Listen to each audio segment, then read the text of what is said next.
International Yoga Day is on the 21st of June, and the theme this year is Yoga for One Earth and for Health, clearly showing and stating that yoga is essential for one's health and for the health of the whole planet and the universe.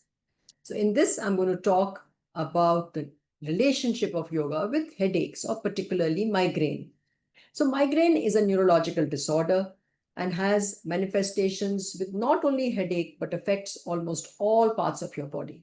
It's very closely related to triggers such as stress, poor sleep, anxiety, tension, etc. So, how does yoga fit in? So, yoga works by decreasing your stress level, improves the muscle tension, and also helps you to relax and sleep better.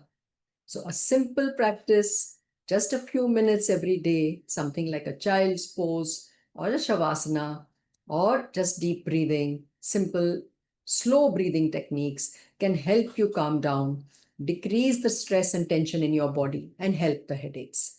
So, I do suggest that those who are not yet started should initiate this process few minutes in a day and see how it benefits you.